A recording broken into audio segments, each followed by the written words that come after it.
મારું નામ છે પરસોત્તમભાઈ રામજીભાઈ, અટક છે ખેરાળા, ગામ છે ભાદાવા, તાલુકો પાલીતાણા, જિલ્લો ભાવનગર, 3 ધોરણ ભણ્યો. આમ તો ગાયું તો અમારા ગઢિયાએ પણ રાખતા, પણ આ એક ધારીઓ મેં 10 વર્ષથી એક ધારી વધારે રાખી છે.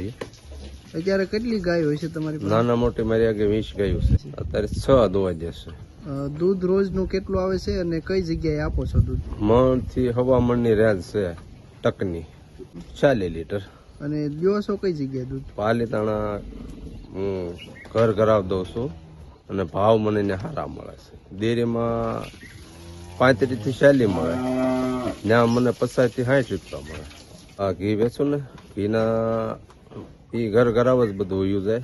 એનો ભાવ કેટલો અંદાજિત? હું 1800 રૂપિયા લઉં છું. ખરસમાં મારે 50 થી 60 હજારનું એવરેજ હોય બધી, એમાં 35 જેવો ખરસ હોય, 10-15 હજાર રૂપિયા વધે આપણને. ભાવનગરના ભાદાવાવ ગામે રહેતા પશુપાલક પશુપાલન કરી શકે છે. સારી કમાણી તેઓ જિલ્લા કક્ષાના શ્રેષ્ઠ પશુપાલકનો એવોર્ડ પણ જીતી ચૂક્યા છે. ભાવનગર સહિત ગુજરાત રાજ્યમાં લોકો હવે પશુપાલનની વ્યવસાય તરફ મળ્યા છે. કેટલાક લોકો અભ્યાસ બાદ તો કેટલાક અભણ લોકો પણ પશુપાલન કરી મહિને સારી એવી કમાણી કરતા હોય છે. ખેડૂતો પણ હવે ખેતીની સાથોસાથ પશુપાલનનો વ્યવસાય કરી રહ્યા છે. દૂધ ઘીના ભાવ સારા મળવાના કારણે કમાણી પણ સારી થતી હોય છે.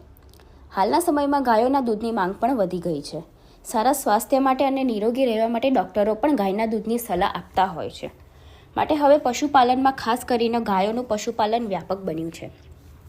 ભાવનગર જિલ્લાના પાલીતાણા તાલુકાના ભાદાવાવ ગામે રહેતા ખેરાળા પરસોત્તમભાઈ રામજીભાઈએ માત્ર 3 ધોરણ સુધી જ અભ્યાસ કર્યો છે.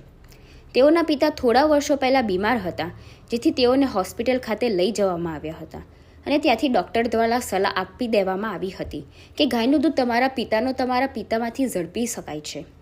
ત્યારબાદ પરસોત્તમભાઈએ તેઓના પિતા માટે એક ગાય લઈને શરૂઆત કરી હતી અને ત્યારબાદ તેઓના પિતા સાજા થઈ ગયા હતા. ત્યારબાદ પોતે વિચાર આવ્યો કે ખરેખર ગાયનું દૂધ શ્રેષ્ઠ છે અને સારા સ્વાસ્થ્ય માટે અને નિરોગી રહેવા માટે ગાયનું દૂધ અન્ય પશુઓની સરખામણીએ શ્રેષ્ઠ છે.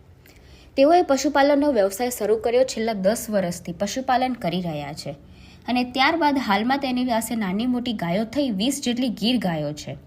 તેમાંથી 6-7 જેટલી ગાયો હાલ દોવા આપે છે અને રોજના માટે એક ટાઈમ પાલીતાણા ખાતે દૂધ ઘર સુધી પહોંચાડે છે. રોજના માટે 30-40 લીટર જેટલું દૂધ આપવામાં આવે છે અને જ્યાં તેઓને ભાવ 50-60 રૂપિયા મળશે, સાથોસાથ ગાય ઘીનું પણ વેચાણ થાય છે, જેનો ભાવ 1800 સુધી મળે છે. મહિને 50 થી 70ની કમાણી કરી રહે છે. 30-35 હજારો ખર્ચ હોય છે. આ પશુપાલક જિલ્લાના શ્રેષ્ઠ પશુપાલકનો એવોર્ડ પણ જીતી ચૂક્યા છે. વધુમાં પરસોત્તમભાઈએ જણાવ્યું કે મેં 3 ધોરણ સુધી જ અભ્યાસ કર્યો છે. પશુપાલન અમારા દાદા અને તે પહેલાં પણ પશુપાલન કરવામાં આવતું હતું, પરંતુ છેલ્લા 10 વર્ષથી આ પશુપાલનનો વ્યવસાય મોટો કરવાનો વિચાર આવ્યો અને હાલમાં મારી પાસે નાની મોટી થઈ 20 જેટલી ગાયો છે. અત્યારે 6 જેટલી ગાયો દોવા દે છે. 30 થી 40 લીટર દૂધ એક ટાઈમનું થાય છે, જે નજીક પાલીતાણામાં ઘર સુધી પહોંચાડવામાં આવે છે. જો ડેરીમાં દૂધ ભરવામાં આવે તો ત્યાં ભાવ ઓછા મળશે, પરંતુ અહીં 50-60 રૂપિયા સુધીનો ભાવ મળી રહે છે.